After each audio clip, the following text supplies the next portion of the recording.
Please understand. There's a beautiful, very beautiful click I've expressed in one of my book, maybe in Living Enlightenment I have spoken about this. There was some master, great enlightened being. He was in Arunachala, my native place. Many people used to come to him for counseling, questions and all those things. Once I was sitting in with him, one guy, maybe a middle-aged guy, he came to him and asked, Master, I can understand, let me relax, let me surrender, everything will happen, all those things I understand. And he is a good seeker. But even after I surrender, the lust is there, what to do? I feel the existence is disturbing me by giving me lust and unable to find the right person, right partner. I am suffering. This torture is there. That master very beautifully says, whenever the lust arises in you, just say, just remember, the energy which, what has become lust in you? The energy which you breathe. Energy which you breathe, which you eat, see whatever energy you intake through food or through air, whatever goes inside, that only becomes your lust. Understand? The energy which goes inside and creates lust is intelligent enough to create the same feeling with the other person that you are also needed for that person. I just wanted to confirm whether I exactly expressed what he expressed. The way in which he said, it was such a strong click in that person and in the whole group. I can see that person completely settled and relaxed. Understand? He was telling, the energy which goes inside you and functions inside you and creates lust and makes you feel that somebody is needed in your life is intelligent enough to enter into same or some other person and create the same feeling about you also, if required, if needed. Just remember, otherwise with this very remembrance, the very lust will not happen, it will disappear. If needed, it will happen in two beings. And wherever you may be, somewhere the connection will happen. Somewhere you will meet. Somewhere the relationship will happen. If not needed, suddenly you will see with this one memory, with this one understanding, the very fire will not rise at all. If it raises, it will rise in two ways. That's what they call parallel universe. If a big bang is happening somewhere, black hole will happen somewhere. If a need is felt somewhere, the supply is ready somewhere. Somewhere it's happening. When you don't understand this and surrender, that is where all this complication starts. Either you need, other person doesn't need, or you don't need, the other person needs. This kind of complications. As I was telling this story, this boy's story. He was in love, but she was not giving any green signal. So this kind of stories, because you don't understand and trust the energy which is flowing in you, is intelligent enough to work in all the bodies. Just this one understanding and surrender, relaxing. Understand? If you are feeling threatened by somebody, be very clear. Some way, knowingly or unknowingly, directly or indirectly, you are threatening him, he is feeling threatened by you. If you are threatened by somebody, be very clear, he is threatened by you. He is feeling threatened by you. It is always in both ends. If you are feeling threatened by somebody, getting ready to protect yourself, do one thing. Before protecting you, see that, send message, do all the action, sending message to him, do all the things necessary to make him understand that you are not going to be threat for him. You will not have problem. Please understand. Whenever you feel threatened by somebody, before protecting you, do this job. In Upanishad, there is a beautiful mantra. Abhayam sarvabhudebhyo. They call it. The mantra to get out or to be out of all insecurity. The mantra meaning is, the word meaning is, I give refuge to all three worlds. I was thinking, they say this mantra is to get out of insecurity feeling and fear. And this mantra means I give refuge to all three worlds. How this idea is going to help me to get out of the fear? I myself in fear. How can I give refuge to all three worlds?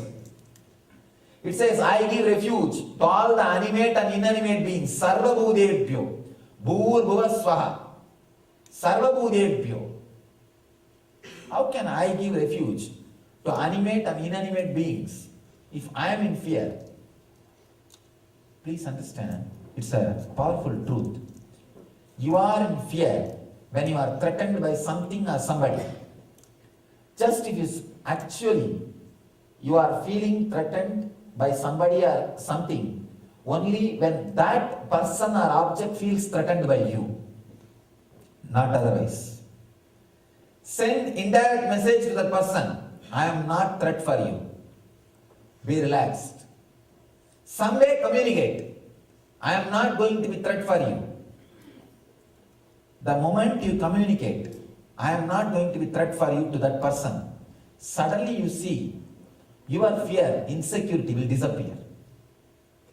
Insecurity is always in both ends. I tell you, whenever you feel insecure by somebody, something, use this technique. It's a powerful thing. I have practiced. I have lived.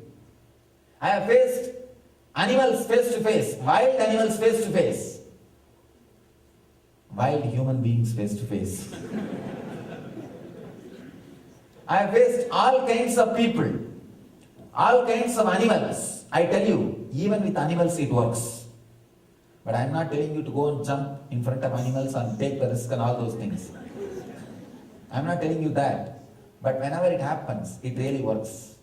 The other day I saw in the CNN, one lady jumped into the polar bears in zoo. Don't try that kind of things. Actually, I myself faced a bear in a forest, in my wandering, in my pilgrimage. All I did, I just sent a message that I am not going to threaten you. No way I am going to be threat for you. In my body language and in my eyes, in my being, completely I conveyed that message, conveyed that feeling. I saw the moment I was feeling, I was giving that idea that I am not going to be threat for you. I could see very clearly, just like a cell phone waves. It went and filled that bear. That fellow also he felt comfortable. And he says, I am also not going to be threat for you. Bye. And he goes, that's all. Not only with bear I am talking, even with many human beings I have tried this. I have tried. Just conveying them. I am not going to be threat for you. Abhayam sarvabhudebhyo. Just take up this as a mantra, like a technique. I give refuge to all the animate and inanimate beings. I decide I am not going to be competition for you anymore. I drop from this mad race. I drop from this rat race. I am not going to be competition for you anymore. I give refuge to all the animate and inanimate beings. I will not be a threat to you all. Constantly send these ideas to the world. Feel your whole being is breathing this one truth. This one truth. Constantly feel that, decide you are not going to be threat to anybody in the planet Earth. You will see nobody will be threat for you. Nobody will be threat for you. Just this one understanding. Just this one truth. Just this one idea being internalized. Suddenly you will see the continuous Ananda is happening. Life is good, life is good, life is good. One more thing, one more basic understanding you need for Ananda is your expectations about what you call as joy. If you have the idea, only if I have these, then I may be in joy. Then when it is going to happen? Never, not even after your death. Forget about when you are living. So, I always tell people, either bring the height of your fantasy down or raise the energy which you express to the height. Either reduce the depth of fantasy or increase the height of your energy. Only your imaginary life and real life meets, the joy is possible. Imaginary life is here and real life is here. Either raise the energy of the real life or bring down the fantasy of the imaginary life. Only then joy can happen. Do any one thing. So bring down the depth of your fantasy, the depth of your imaginary life. So naturally, the time in which you spend in joy, the time which you spend in joy, Ananda will start expanding. If you reduce the depth of fantasies, the Ananda starts expanding. Understand? Practicing being blissful is a highest form of spiritual technique. It is not just a moral value. I am not telling you just to be good and like a positive thinking. I am not teaching you that foolishness of positive thinking. Thinking itself is negative. How can there be positive thinking? You can't have positive thinking. Now, thinking itself is negative. See, the very thinking starts happening if you feel something is not there in you. Some emptiness, loneliness, neededness. Only then thinking starts. So the very thinking is, the ground is negative and the grass can be positive. How can that be? No.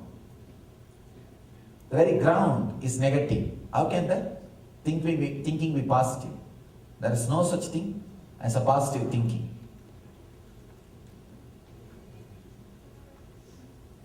The Ananda, depth of Ananda starts expanding when the reduction in fantasy level happens. There is no such thing as positive thinking. I am not talking to you to be in blissful for positive thinking reason. No. It is the highest form of intense spiritual practice. Understand? Whenever you feel life is good, you are in highest meditative state. You are in samprajñāta samadhi. You are in samprajñāta samadhi. Understand? You are in higher state than when you are repeating Ramakrishna Govinda, or sitting and doing some vague bhajan. I have seen these old people. Rama.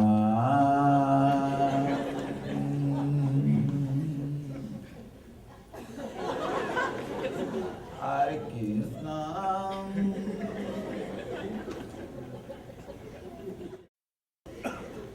Hare Rama, Hare Rama, Hare Rama. And one thing I saw, amazing, I was surprised. These guys have mastered the technique of chanting that Ram by sleeping. That fellow will be completely in sleep. But he will be Ram, Ram, Ram, Ram.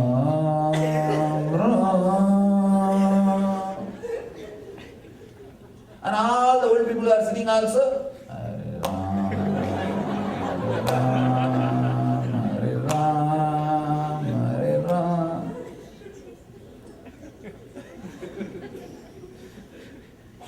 Understand, you are in highest state of consciousness, doing the ultimate spiritual practice when you are feeling, I am good, life is good. Much more than any possible techniques which you can do with the mind and the body. There are so many things which you can do with the mind and body. And feeling that I am good, life is good, is one of the ultimate spiritual technique. Ultimate spiritual technique. Understand? If you are not going to do anything, at least do that Ram. You will have inspiration. But if you can bring you back to that experience, life is good, life is good, life is good, I can say that's the ultimate spiritual practice. Then these people, they do Satyanarayana Katha. They tell the priest, you do it only 15 minutes. They fix the time. Then it means what?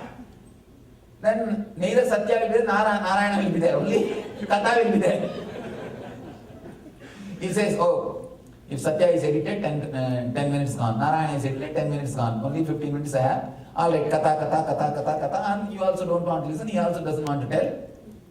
It's a ritual. Over. Relax. Feeling the life is good and existence is good. If you can bring yourself back to this mood again and again and again, and establish yourself in this mood again and again and again, I tell you, that's the ultimate spiritual practice.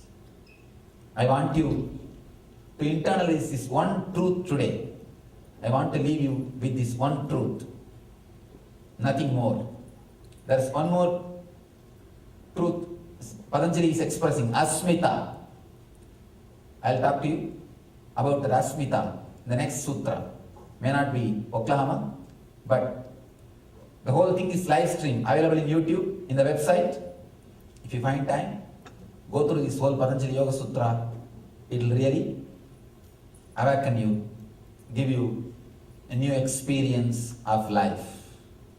So, with this one idea, Ananda, I request you all to internalize these great truths. I bless you all. Let you all achieve and radiate.